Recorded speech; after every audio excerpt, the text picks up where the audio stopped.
allerseits und willkommen zum dritten Teil des Bauberichts über den Dragon Jagdpanther G2 im Maßstab 1:35.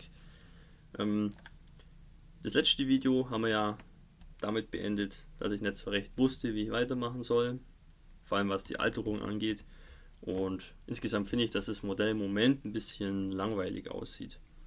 Ich möchte es ein bisschen optisch aufpeppen und da habe ich mir jetzt Folgendes überlegt: Ich werde ein bisschen mit Ölfiltern rumspielen. Also ich habe hier mal so ein Stückchen Karton mit allen möglichen Ölfarben. Da dürfen auch gerne mal so peppige Sachen dabei sein wie blau, rot oder gelb. Und dieses Ölfiltern, das funktioniert eigentlich folgendermaßen.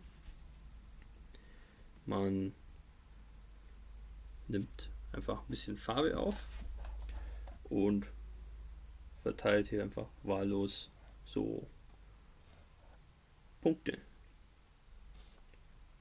Und das eben mit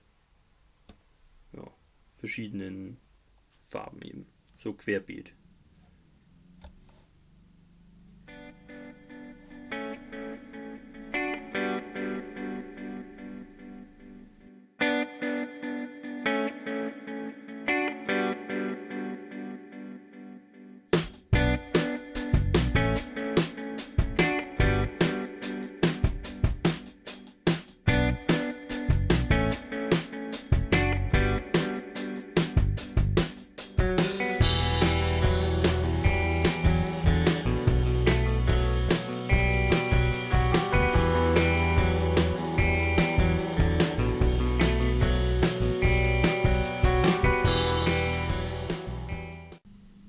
Sieht jetzt natürlich schon ein bisschen schräg aus, aber keine Sorge, das erzeugt sehr interessante Farbnuancen.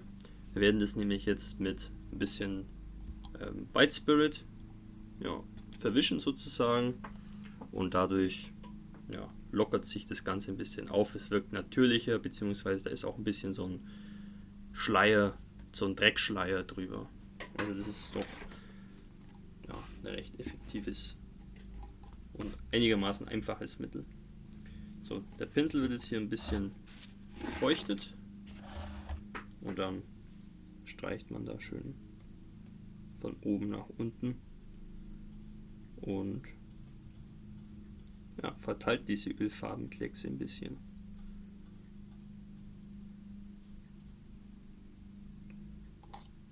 Der Pinsel sollte jetzt nicht triefend nass sein, sondern einfach nur ein bisschen befeuchtet.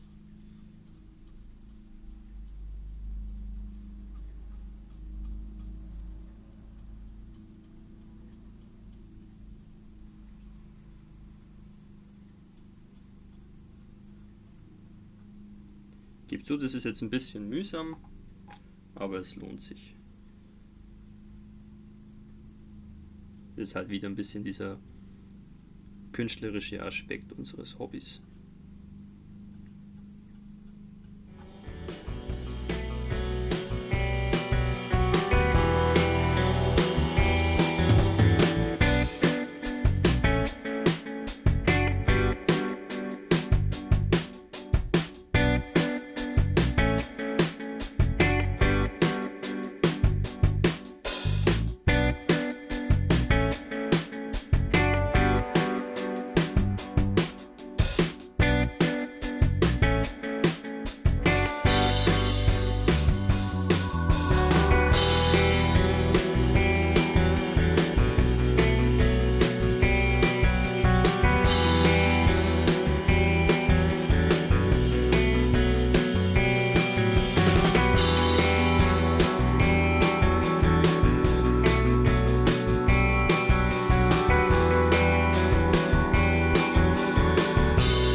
So, ich bin mir jetzt nicht ganz sicher, ob ihr den Effekt sehen könnt, aber es ist auf jeden Fall eine sehr subtile Sache und ich kann es erkennen.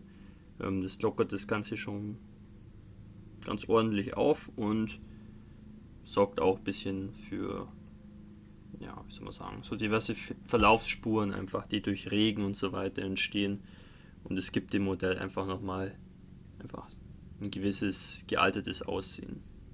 Finde ich eigentlich ganz nett. Sollte ich mal wieder öfter machen.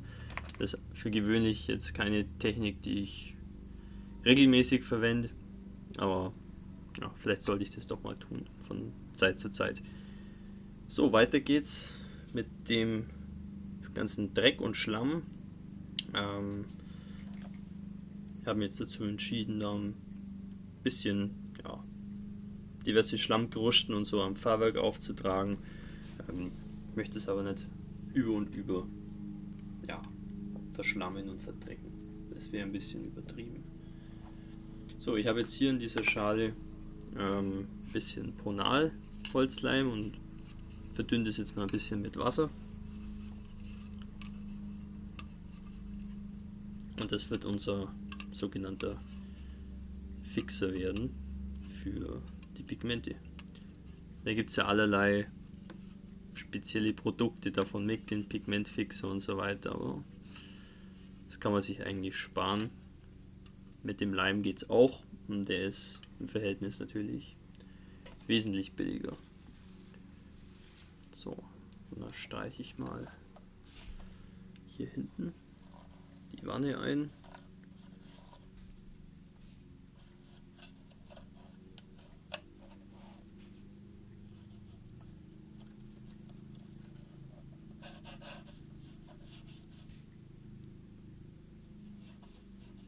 Das Schöne an dem Leim ist, dass er eigentlich nicht glänzend trocknet, sondern eben schön matt bleibt. Und man kann eigentlich da keine Rückstände mehr sehen später. Und das kommt ja wie gerufen für uns. Und da empfehle ich, dass man sich da Schritt für Schritt vorarbeitet. Also jetzt nicht das ganze Modell einschmieren schon mal und dann loslegen, sondern lieber Sektion für Sektion vorgehen. Mal zum Beispiel hier einfach diese Fahrwerkseite einfach mal zum Anfang.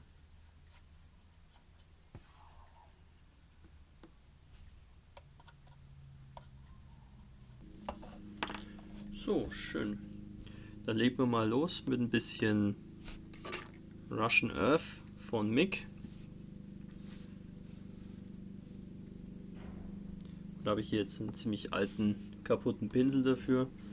Wir wollen das nämlich jetzt nicht, wie soll man sagen, drauf schmieren, sondern wir,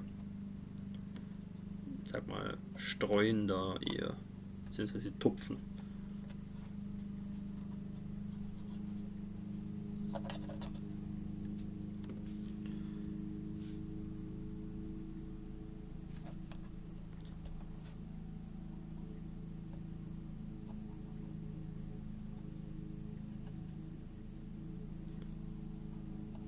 Also ich berühre jetzt mit dem Pinsel nicht das Modell, sondern ich streue eigentlich nur die Pigmente hier rein in den Kleber.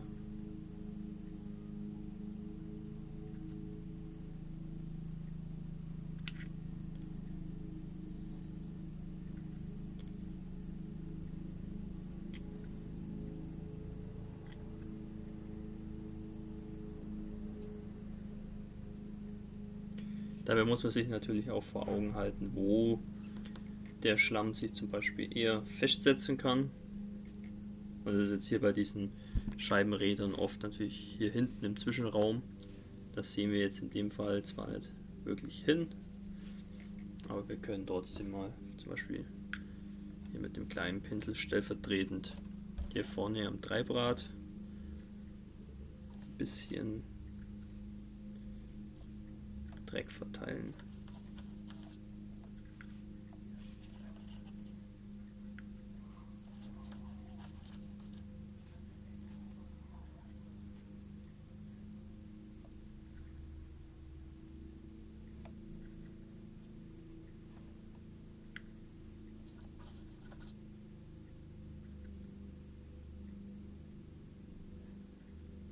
Und jetzt kann man auch noch ein bisschen gröberen Schlamm auftragen,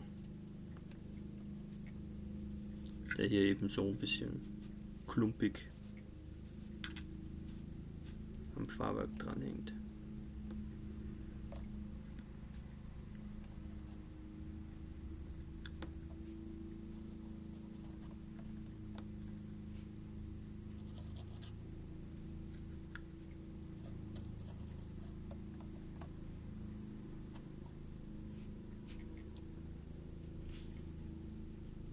Ihr seht, die Pinsel leiden da ziemlich ordentlich drunter, also da würde ich nicht den schönsten und teuersten Pinsel hierfür verwenden.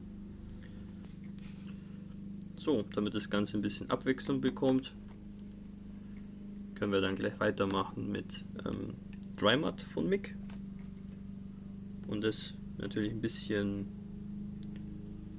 sparsamer verwenden, vor allem an den äußeren Teilen, weil da trocknet der Schlamm einfach schneller an.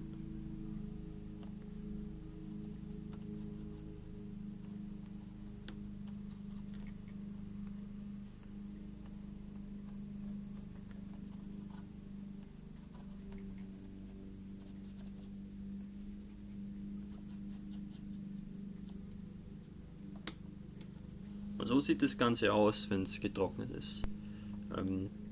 Diesen Vorgang, also zuerst dunkle Erdpigmente, dann helle Erdpigmente, kann man eigentlich überall durchziehen, an eben Teil, das man eben einschlammen will, sei es jetzt Fahrwerk, Ketten oder auch die Wanne. Das ist immer dasselbe in grün sozusagen. Und in der Art und Weise werde ich jetzt mich einmal um das Modell herumarbeiten. So sieht dann das Ganze aus.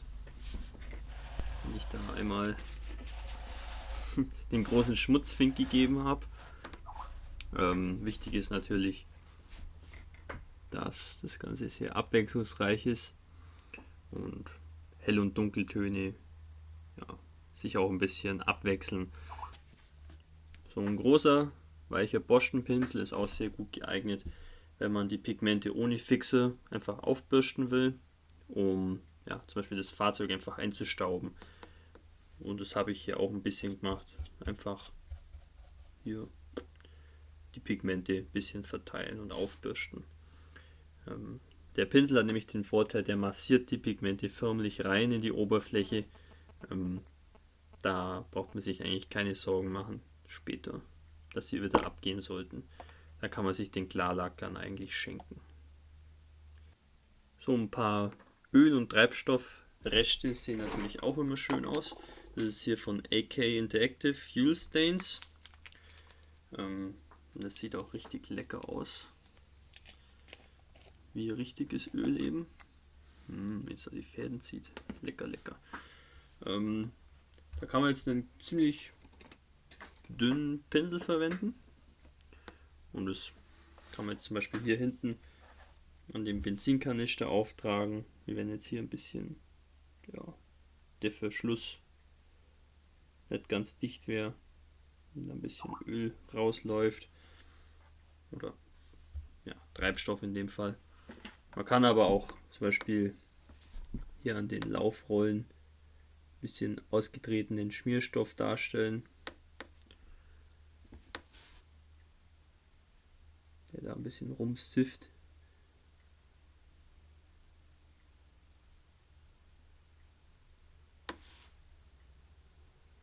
So in etwa.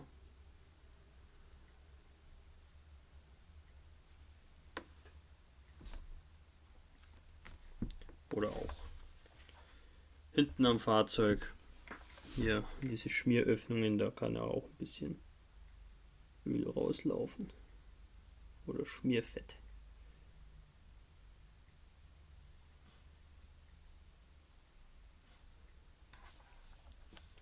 Und so entsteht dann einfach eine abwechslungsreiche, realistische Alterung.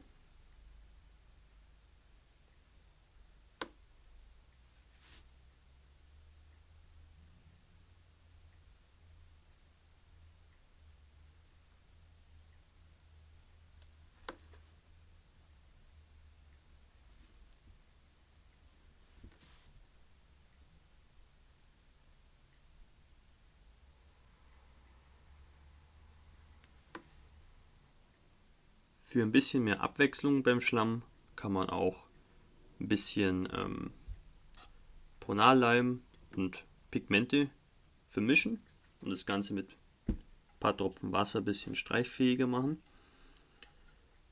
Und dann kann man das recht schön mit einem relativ dünnen Pinsel hier an den Rädern ein bisschen verteilen. Und das ist dann sozusagen frischer Schlamm, beziehungsweise Schlamm, der noch nicht getrocknet ist.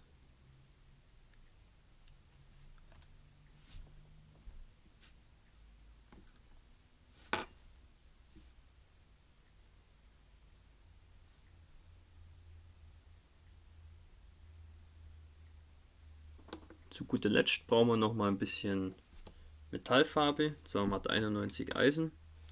Und da möchte ich jetzt noch mal ein bisschen trocken malen, um hier eben außen an den Ketten ein bisschen Metallabrieb darzustellen. Ja, ein bisschen den Pinsel wieder sauber machen und dann einfach mal hier etwas entlang bürsten.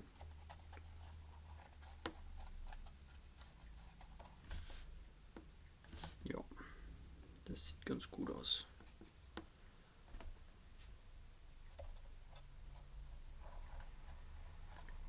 Also für die Darstellung vom blanken Metall mag ich dieses Matt 91 recht gern.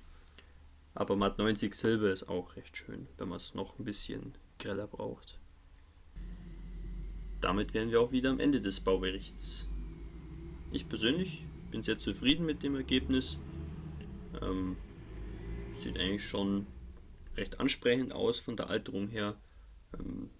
Dafür, dass ich lange Zeit nicht wusste, wo es mit der Alterung hingehen soll, ist es dann doch recht gut geworden. Also ich glaube, da kann ich mich nicht beklagen. Ich hoffe, ihr habt was Neues lernen können und hoffentlich hat es euch viel Spaß gemacht, hier dem Bau zu folgen. Dass es mir Spaß gemacht hat, brauche ich ja nicht erklären. Das könnt ihr euch sicherlich denken, wenn man so einen wunderbaren Bausatz da eben zusammenbauen darf und ja, ein paar neue Sachen ausprobieren kann.